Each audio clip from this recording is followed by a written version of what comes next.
A maioria dos homens vai morrer sem ter vivido com propósito, não por falta de capacidade, não por falta de inteligência, não por falta de oportunidade, por ter feito a pergunta errada. Durante anos, talvez décadas, você se perguntou: qual é o meu propósito? Você leu livros, fez os testes de personalidade, assistiu os vídeos, buscou respostas em retiros, em meditações, em conversas com os amigos às 3 horas da manhã e continua no mesmo lugar. Não porque a resposta não existe, porque a pergunta está errada. E uma pergunta errada, não importa quantas vezes você a faça, nunca vai produzir a resposta certa. Esse vídeo não vai te dar o seu propósito. Nenhum vídeo pode fazer isso, mas vai te mostrar o que você ainda não encontrou e o que fazer diferente a partir de hoje. Se você está disposto a ouvir algo que vai contra tudo que você ouviu sobre propósito, continua aqui comigo. Existe uma indústria inteira construída em cima de uma ideia simples, sedutora e completamente falsa. A ideia de que o propósito é algo que você descobre, como um tesouro escondido esperando ser encontrado, como uma resposta gravada dentro de você que só precisa ser acessada da forma certa. E essa ideia paralisou mais homens do que qualquer adversidade externa jamais conseguiu. Porque se propósito é algo que você descobre, então enquanto você não descobrir, está autorizado a esperar, a não agir, a não se comprometer, a ficar em suspenso, num estado permanente de busca, sem nunca chegar a lugar nenhum. E o mundo moderno transformou essa espera em identidade. O homem que está se encontrando, o homem que está se descobrindo, ele está descobrindo a si mesmo. E o homem que ainda não sabe o que quer, mas está no processo. Parece profundo, mas é uma paralisação com um nome bonito. A verdade que ninguém quer ouvir é essa: propósito não é descoberto, ele é construído. E construção exige algo que a busca não exige. Exige comprometimento, exige ação antes da certeza, exige escolha sem garantia de resultado. E é exatamente aí que a maioria dos homens para, porque comprometimento tem custo e esperar é de graça. Eu preciso falar sobre algo que vai te incomodar, porque vai contra tudo que o desenvolvimento pessoal moderno ensina. Introspecção em excesso é uma forma de fuga. Eu não estou dizendo que autoconhecimento é ruim, se é que você me entende. Estou dizendo que existe um ponto muito específico em que a reflexão para de ser ferramenta e vira desculpa. O homem que passa anos se perguntando quem ele é, que analisa cada aspecto da própria personalidade, que faz todos os testes, lê todos os livros, frequenta todos os grupos de autoconhecimento, mas ele não age, não se compromete, não escolhe uma direção e caminha nela com tudo que tem. Este homem não está se conhecendo, ele está se escondendo, usando a linguagem do crescimento para evitar o risco do crescimento real, porque crescimento real exige exposição, exige tentar e possivelmente falhar, exige colocar algo seu no mundo e aceitar que pode não funcionar. E a introspecção infinita protege você disso. Enquanto você não está se descobrindo, não precisa se expor. Enquanto você está no processo, não precisa entregar resultado. Enquanto você está buscando, não precisa encontrar. É uma armadilha elegante. Tem a aparência de seriedade, tem o vocabulário de amadurecimento, mas por dentro é o mesmo medo de sempre. O medo de escolher, o medo de se comprometer com uma direção e descobrir que escolheu errado. Mas aqui está o que ninguém te conta sobre escolher errado. Escolher errado e corrigir o rumo é infinitamente mais eficiente do que escolher nunca, porque quem escolhe, mesmo errando, aprende.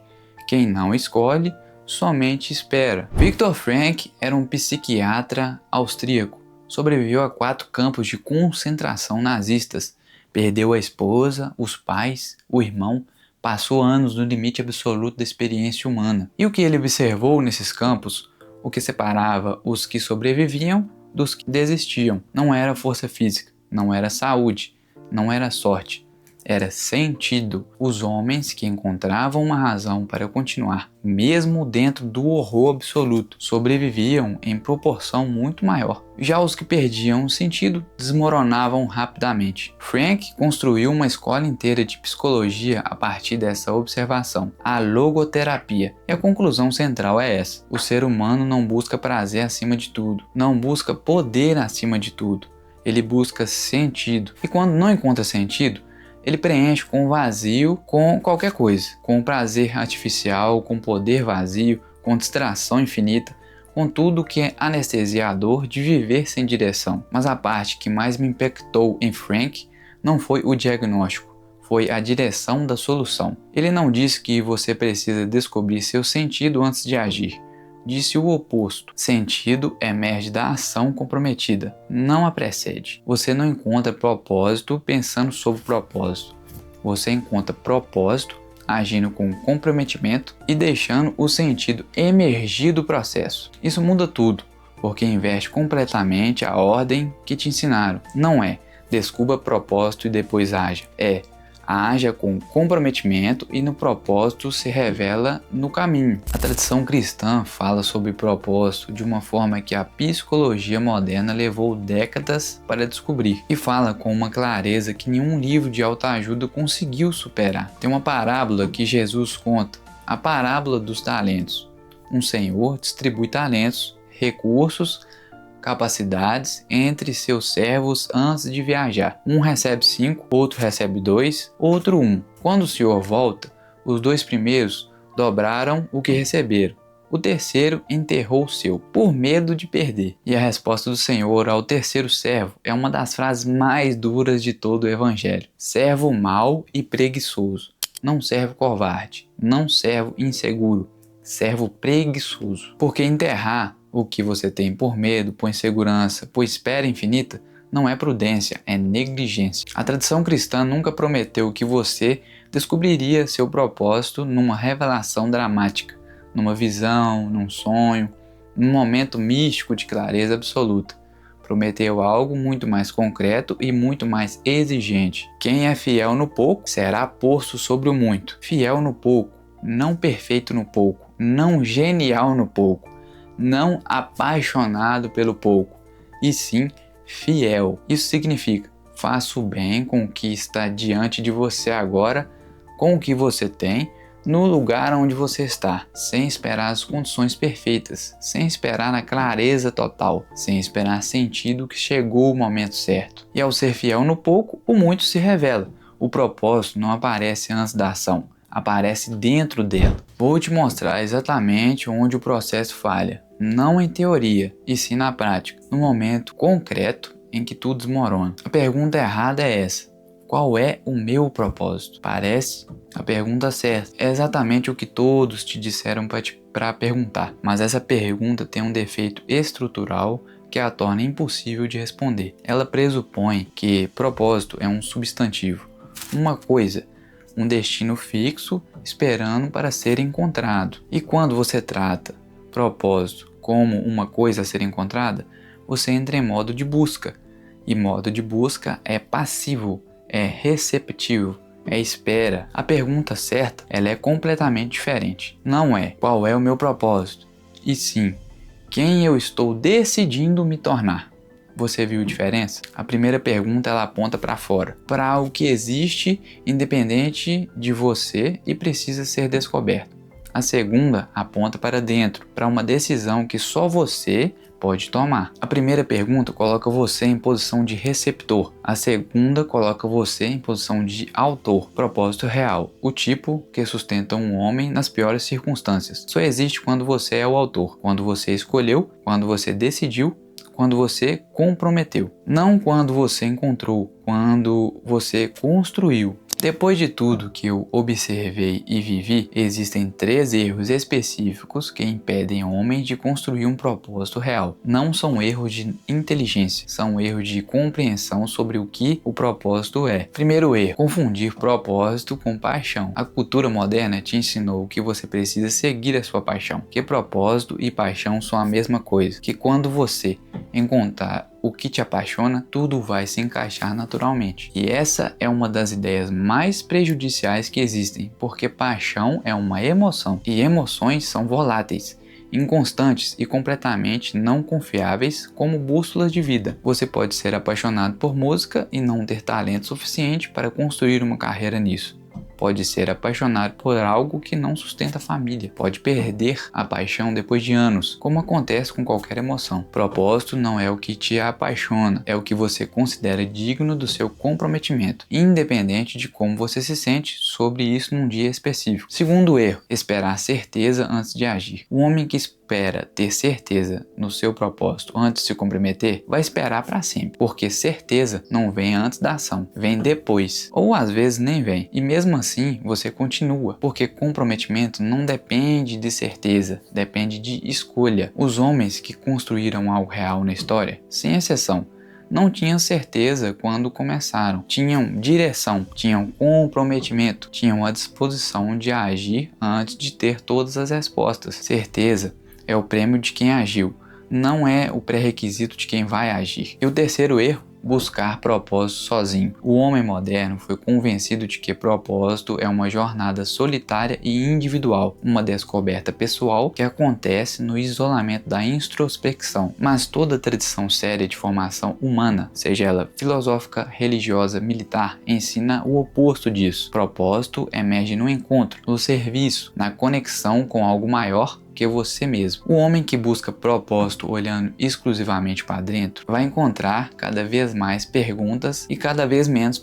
respostas, porque propósito não é sobre você, é sobre o que você oferece, o que você constrói e o que você deixa. E isso só se descobre em relação com outras pessoas, com outra comunidade, com uma causa, com Deus, nunca no isolamento completo de si mesmo. Então, como o propósito se constrói de verdade? Eu não vou te dar 5 passos. Não é assim que funciona, mas vou te mostrar 3 movimentos existenciais que qualquer homem pode fazer. Não são técnicas, são movimentos. Primeiro movimento, escolha uma direção, qualquer direção, não a direção perfeita, não a direção definitiva, e sim uma direção. O homem que não escolhe uma direção, ele não fica parado, ele deriva, é levado pela corrente do que o mundo espera dele, do que é mais fácil, do que oferta menos resistência. Escolher uma direção, mesmo que provisória, é um primeiro ato de autoria da sua própria vida.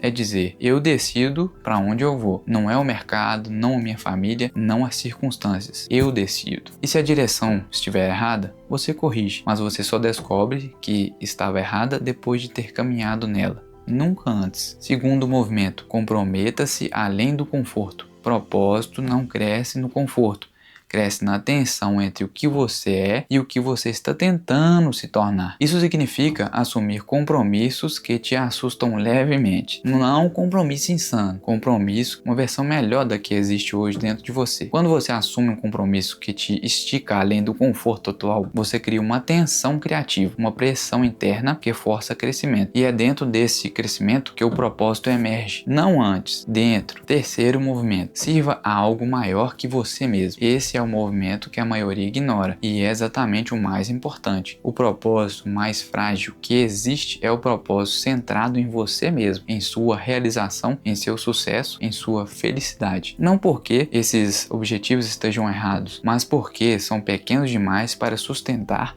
um homem nos momentos mais difíceis. Quando tudo desmorona, o que te mantém de pé não é o desejo de ser feliz, é o senso de responsabilidade com algo que transcende você, seus filhos, sua comunidade, sua fé, o seu legado. Algo que continua existindo independente do seu estado emocional num dia específico. Conecte sua direção a algo maior que você e o propósito para ser uma busca abstrata e se torna uma responsabilidade concreta. Existe uma ilusão confortável que precisa ser destruída, a ilusão de que não escolher é neutro, que ficar em suspenso, esperando clareza, esperando o momento certo, esperando certeza, não tem custo. Tem sim, um custo enorme, invisível no curto prazo, devastador no longo prazo. O homem que não escolhe uma direção não fica parado enquanto espera, ele simplesmente envelhece. Seus anos mais produtivos, os anos de maior energia, maior plasticidade, maior capacidade de mudança, passam enquanto ele espera as condições perfeitas para poder começar algo. E existe algo ainda mais sutil acontecendo por baixo. Cada vez que você poderia ter escolhido e não escolheu, você reforça a identidade de alguém que não escolhe. Identidade é construída por padrões repetidos, e o padrão de não escolher, de adiar,